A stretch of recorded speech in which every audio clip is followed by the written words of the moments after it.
My Lakers, CJ. My Lakers, it might be over. Down 3-1 to Minnesota. It's bad. It is bad. Austin Reeves looks indecisive and flustered. Luka, outside of game 3 when he was sick, has been pretty good, but not quite what you need. And LeBron has been as good as you possibly can be for a 40-year-old. Yeah. But as we saw in that game, he ran out of gas at the end. He's 40 years old, 0 points in the fourth quarter, had a couple of huge defensive plays, but he doesn't have the energy that he used to have. He can make great defensive plays, but he's using all his energy on that end. He's not going to make great offensive plays as well. And his shot was flat. Minnesota is just the better team. Minnesota is the more well-constructed roster. They are the better team. And you have to say it, they also have the best player.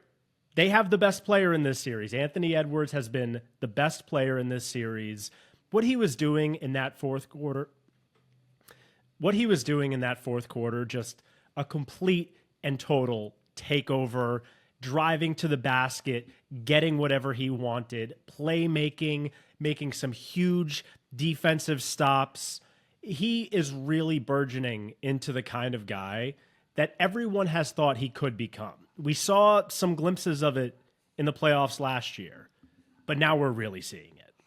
Yeah, you hit on a few things. I'm going to try to go lightning round. You start with the roster. Well, you start with this. The team ran out of gas. And I want to get to JJ Redick in a second. But we'll start with Anthony Edwards because I think you're right. Ant looks better than he did this time last year, and he certainly looks better than he looked in the entire regular season. He is playing at a really high level, and I think the thing that's different for me this time around, this playoff run for Ant, now he can get any shot he wants. That jump shot has improved a lot, and he just took over that game. I said, I'm not trying to take victory lap. I've always believed in Minnesota. I've been a Minnesota truther this entire season. And I also said the winner of this series would win the West. I feel pretty confident that Minnesota, playing at the level they're playing, getting the bench contributions that they were not really getting this year, and getting the Julius Randle contribution that they weren't really getting this year, they can challenge Oklahoma City if they get past the Lakers. Now, the series is not done yet. You got to close the door. But for Anthony Edwards, man, he is special. He looks great. So to your point about the roster, I want to get into that, and I'll get into the coaching thing. Yeah, better constructed roster. I know Pelinka got Luka, and that should be celebrated. But I'm sorry, this roster is not that good. And they're certainly not good enough to play an entire half of basketball together, and that's the JJ Redick disaster. And it's unfortunate for JJ Redick, right? Because if this thing works out and they win that game, we say this guy's this guy's gutsy, he is balls. It doesn't work out. So we say, and rightfully so, dumb, idiot, bad idea. That's what we're going to say. So it's unfortunate for him. The thing I have trouble with, looking back at the game and rewatching, the highlights and everything, you're up 10 heading into the fourth quarter. There are times in the third you're up 12. There's plenty of score gap where you can get some guys rest, including the guy who it was national news that he was sick for game 3. And I know Luka played well. You could have gotten your guys rest, but you didn't.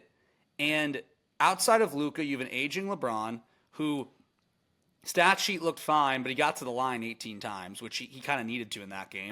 And I think part of the reason why they fell apart at the end is that LeBron was so aggressive in that first half. He had, I think, 14 free throw attempts in the first half alone. Yeah. So he was being incredibly aggressive. Good point. And as I said, just kind of running out of gas. But then Austin Reeves has just been off this entire series. Dorian Finney-Smith is not good enough to be a guy playing an entire half, and Rui Hachimura certainly is not. So that to me also suggests that JJ Redick feels his best option to win a game is to run those 5 guys an entire half, which I believe is an indictment also on the roster construction. JJ Redick made a mistake. It may cost them the series because now you got your guys tired. And the players did the right thing, being like it's not about conditioning. It was about conditioning. And who were the players that lifted up Minnesota in the second half? Guys that don't start. the Naz Reids, the DiVincenzo's. Those players gave you a spark. JJ Redick, by playing that 5 the entire half, says to me, I have nothing better on my bench than to play these guys. And that is a tough place to be in. But the thing is, I kind of agree with him. I get your point that we are very outcome dependent. If it worked, everyone would have sung his praises and said, oh my God, what a visionary, a first-year head coach doing something no coach has ever done in modern NBA history. But it didn't work out. And now people are going to pile on him. But unfortunately, your point about the roster is entirely correct. Gabe Vincent, his minutes were very, very tough. He's a feisty defender, but he's small. He's just going to get picked on. Jackson Hayes just simply cannot play anymore. The Jackson Hayes minutes are a total mess. And then Jared Vanderbilt offensively is too much of a liability. This is a team of 5 against a team of 8. And the team of 8 also has the best guy. Anthony Edwards has been the best guy. You said Dante DiVincenzo and Naz Reid. Those guys closed. Those guys closed that game. 2 bench players. Yeah. Chris Finch felt comfortable enough with 2 bench guys to say, this could be the final nail in the coffin for the Lakers. We can win this series right here. I'm going to go with 2 bench guys out there. And it worked. Sorry, Naz Reid. Naz Reid had a couple of huge threes in the fourth quarter. Yep. And 9 of 9 in the fourth this whole series. He's has not hit missed every a shot. Clutch basket. Yep. Every clutch basket.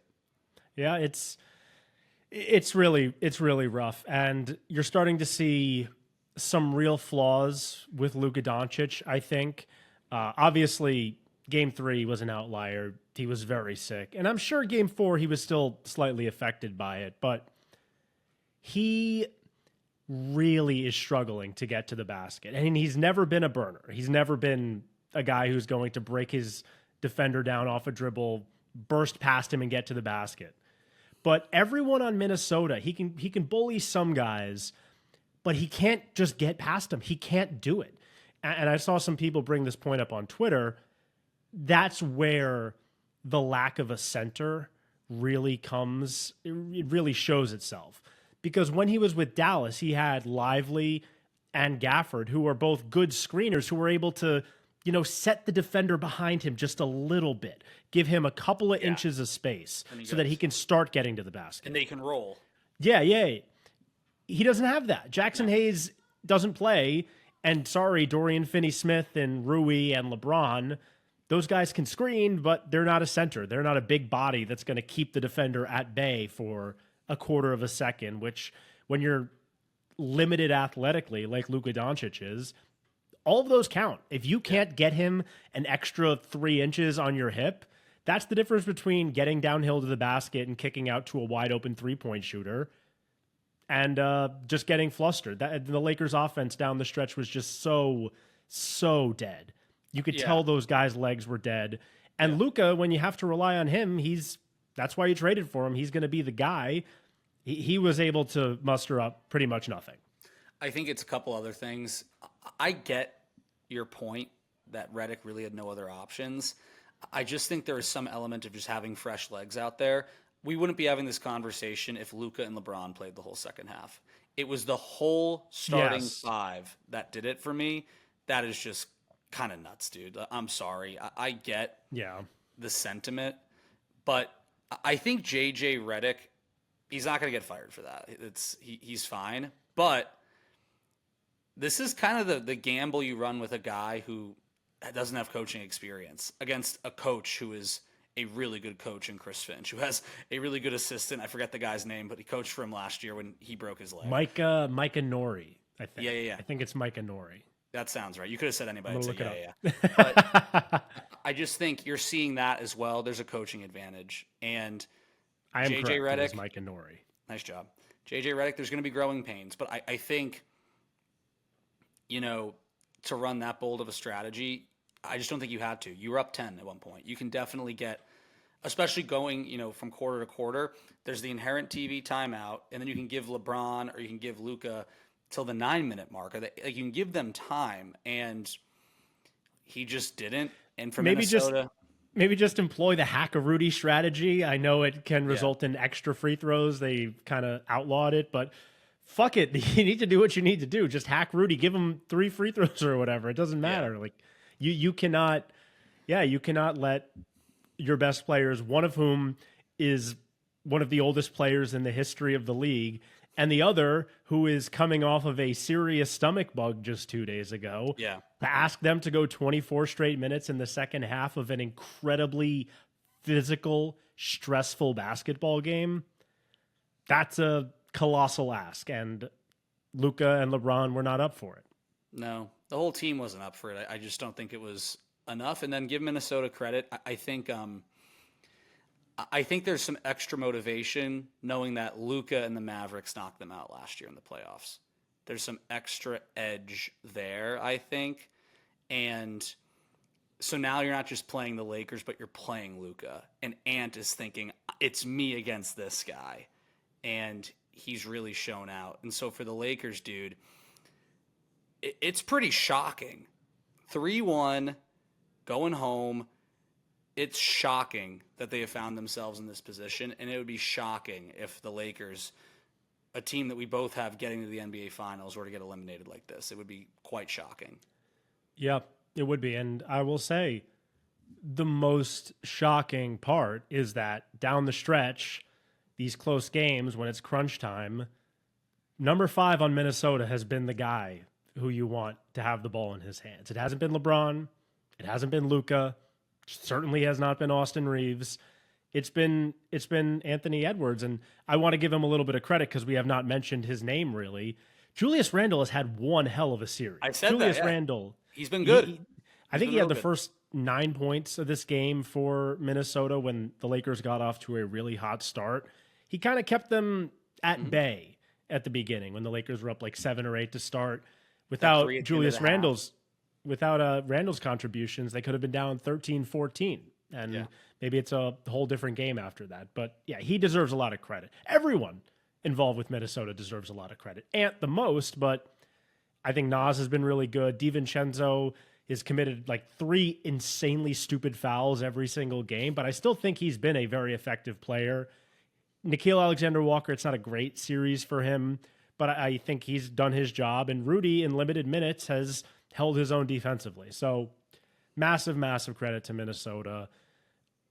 I would be lying if I said this really shocked me that this is happening to the Lakers. I'm surprised. But I always knew that the depth and the athleticism gap between these two teams, it made me nervous. I thought the Lakers can make up for it with their high-end skill, but Austin Reeves has been well below par. Luka has been not that good by Luka's standards. And LeBron, I'll just say it, and this is weird to say as the LeBron guy, LeBron is the GOAT guy. This team is drawing dead if LeBron's their best player. And LeBron has been their best player in this series. Like, LeBron is at a different stage in his career. He cannot be the night in, night out best player on this team if they want to win a championship. He's 40, and you should not ask him to do that. It's an insane ask that he even has to be the best player once out of every 3 nights. To ask him to be the best player every night? Are you kidding? That's lunacy.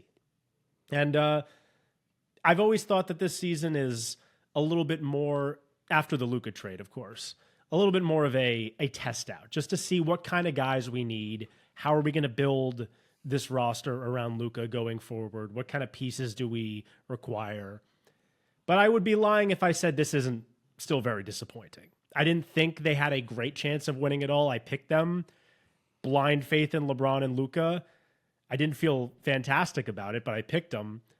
But there are some real holes, not only in this roster, but in the games of guys like Austin Reeves and Luka Doncic. I don't mean this as a slight to LeBron. I'm not sure LeBron has enough time for test out years. And that's fair.